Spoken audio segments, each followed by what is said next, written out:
Assalamu alaikum. Welcome to the story time. Today we are going to read Lailah's Lunchbox, a Ramadan story by Reem Faruqi. Illustrations by Leah Lyon.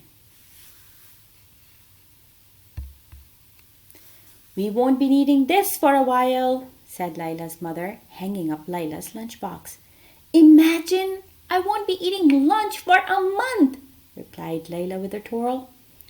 I won't have to pack lunch for a month, said her mom with a bigger twirl. The year before, Lailah had wanted to fast with her best friends Hind and Ishrat during Ramadan, but Lailah's mom had insisted she was too small. Remembering that, Lailah stopped twirling. She missed her friends.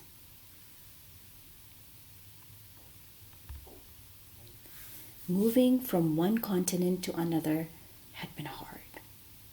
On the map in her atlas, North America and the Middle East were 10 inches apart.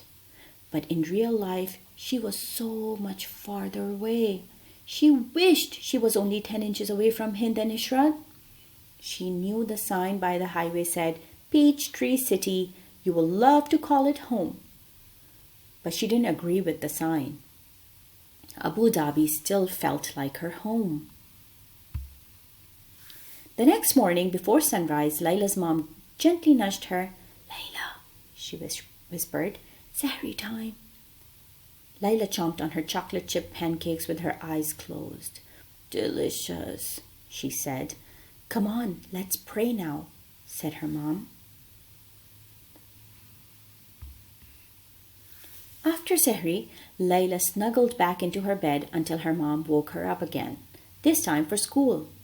As she left the house, her mom handed her a note. Lailah, please give this note to Mrs. Penworth.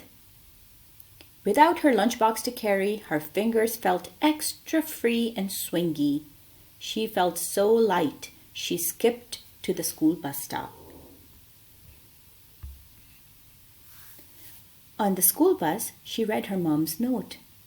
Dear Mrs. Penworth, this will be Lailah's first time fasting for the month of Ramadan, so it is an exciting time for us. Please excuse Lailah from lunch for this special month. Thanks, Mrs. Malik. Lailah didn't feel so bouncy anymore. What if Mrs. Penworth didn't know about Ramadan? No one else would be fasting with her. She folded the note into a teeny tiny square and hid it in her book bag. Lailah walked slowly to her class. Her throat felt dry all morning. When lunchtime arrived, she still hadn't given Mrs. Penworth her note. Lailah, did you forget your lunch? Asked Mrs. Penworth. Lailah opened her mouth to speak, but no words came out. Samantha volunteered. I'll share my lunch with Lailah. Mrs. Penworth shook her head. Thank you for the offer, Samantha, but Lailah, please get a sandwich from the cafeteria. Lailah followed her classmates to the cafeteria. Lailah, do you want some of my cream roll? Asked Anna.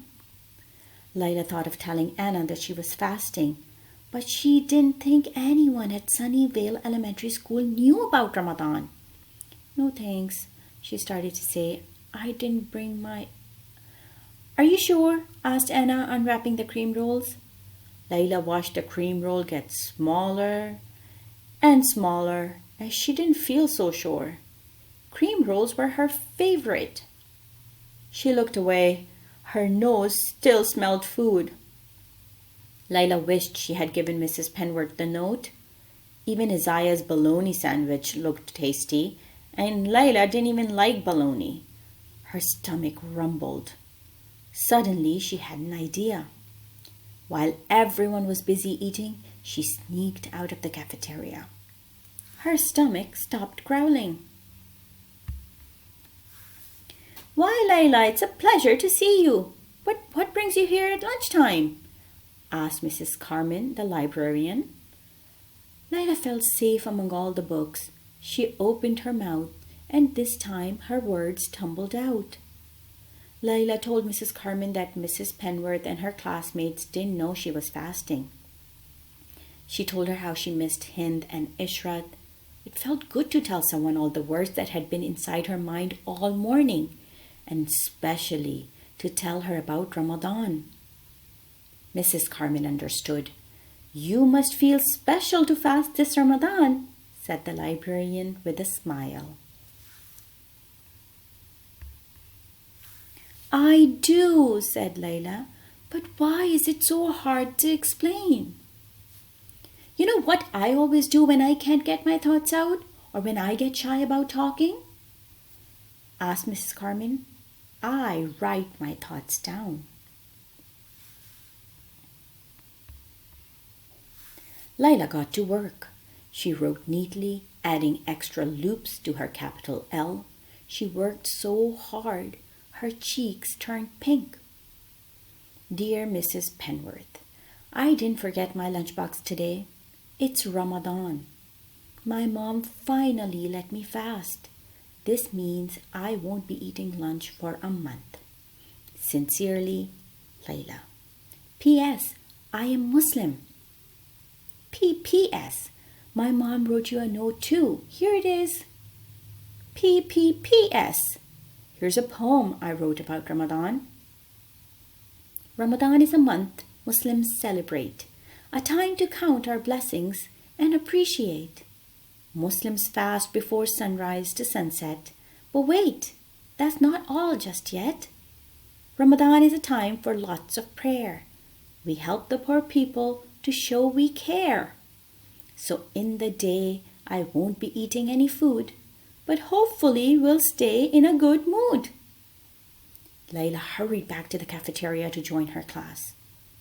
Before school was out, she quietly dropped both notes onto Mrs. Penworth's desk.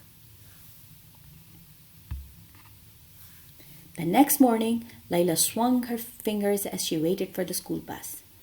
Would Mrs. Penworth like her poem? Lailah hoped Mrs. Penworth wouldn't think she had forgotten her lunchbox again. She slowly climbed each step on the school bus.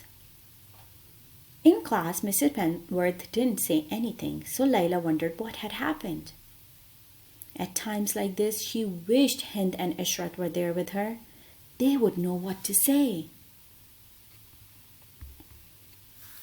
At lunchtime, Lailah's feet felt heavy. She was sure Mrs. Penworth hadn't seen the notes. Everyone would think she had forgotten her lunchbox again. As she was leaving class, Mrs. Penworth patted Lailah on the back and handed her a message. Mrs. Penworth had made her capital L in Lailah's name extra loopy. Dear Lailah, I enjoyed your lovely poem about Ramadan. I'm impressed you're fasting. What a special time for you, and your family must be thrilled.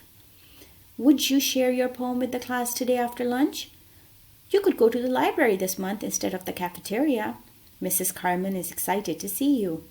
Sincerely, Mrs. Penworth. P.S. Mrs. Carman told me you missed your friends. I hope you keep making new friends with our class. Lailah twirled all the way to the library. She couldn't wait to share her Ramadan poem with her class. Later at iftar, she would celebrate this day. The end. Author's note. As a child, I remember growing up in Abu Dhabi, wishing I could fast with my best friends, Hind and Ishrat, but my mother thought I was too small to fast. When I was finally allowed to fast, I missed their company. Like Lailah, my family moved to Peachtree City, Georgia, all the way from Abu Dhabi, the capital of the United Arab Emirates. During Ramadan, I found it challenging to explain to my non-Muslim friends why I was not eating lunch with them. The library became my safe place away from all the fragrant food smells, and I spent many hours there enjoying good books. I hope we all have the courage, like Lailah, to explain and celebrate our beliefs. Contrary to what some may think, Ramadan is not all about food. It's about growing up and finally being able to fast. It's about cherishing the family with whom you sit down every evening at sunset to open your fast. It's about praying with the community and sharing with those in need. It's about inviting friends over for iftar and sending food to your neighbors. Lailah's poem is adapted from a note we used to stick on food my mother would send to our neighbors during Ramadan. It's a special month to celebrate, and each year I look forward to it, with or without cream rolls. Ramadan Mubarak!